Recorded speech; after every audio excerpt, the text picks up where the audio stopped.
This is Daily Armenia, CivilNet's daily news digest. Here's what you need to know today.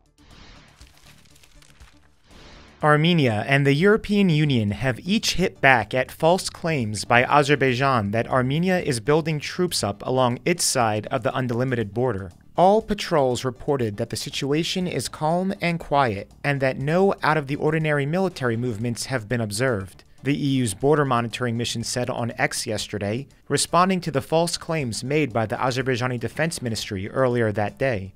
The EU's special representative for the region, Toivo Klar, quickly applauded the clarification, saying in a separate post on X, "That is what the purpose of the mission is, to provide greater transparency and build confidence." He reiterated the EU's offer to monitor the border from the Azerbaijani side as well, an offer that Azerbaijan has flatly refused. For its part, Armenia's defense ministry also dismissed Azerbaijan's claims as baseless, adding, "The operational situation along the border is stable." The day before this latest war of words between the two sides, Armenian Prime Minister Nikol Pashinyan again accused Azerbaijan of trying to find excuses to start a new large-scale war in the region. This all comes as tensions are spiraling in the run-up to a joint Armenia-EU-US summit on Friday, which is expected to focus on further economic and humanitarian assistance. Earlier, an Azerbaijani government spokesperson said his country sees the meeting as escalating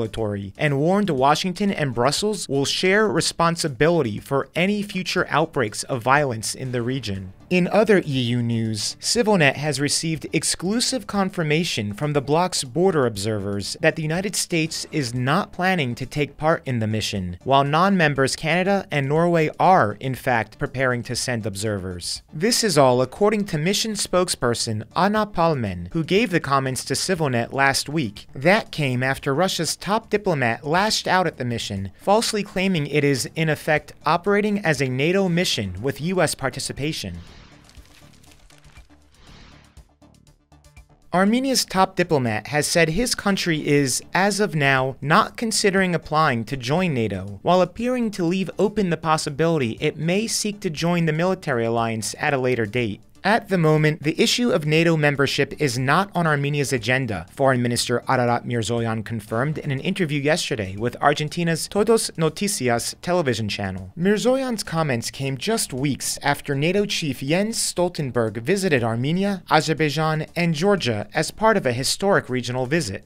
"I urge both Armenia and Azerbaijan to reach an agreement paving the way for the normalization of relations and a durable peace," Stoltenberg said at the time. In related news, Armenia's parliament speaker last week indicated that, for now, Armenia is not considering applying to join the EU either. "We have a lot to do in Armenia so that we wouldn't have to wait to join, the same way Turkey and Georgia have been waiting for years," Alan Simonian told reporters. These statements come at a time when relations between Armenia and Russia, its main economic partner and traditional security guarantor, are approaching an all-time low, while ties with Europe and the United States are growing closer. Last month, a Russian government spokesperson warned Armenia that the country's accelerating tilt to the West risked causing irreparable damage to Yerevan's relations with Moscow.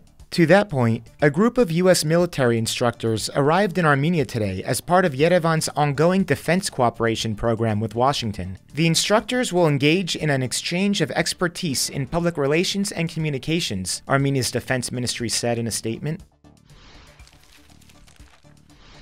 For the latest economic news from Armenia, check out our weekly business digest. This week, the Armenian government will pay a nearly $3 million subsidy to the French company that runs the country's water distribution network to keep costs low for consumers. Also, the director of Armenia's Seoul nuclear power plant indicated efforts to extend the reactor's lifespan are expected to run until 2026. You can find the full broadcast linked below. And finally, the CivilNet number of the day is 397. So far, the Armenian government has registered 397 displaced people from Nagorno-Karabakh for sponsored vocational training programs. And as always, please follow CivilNet for the latest news and independent reporting from our contributors on the ground here in Armenia.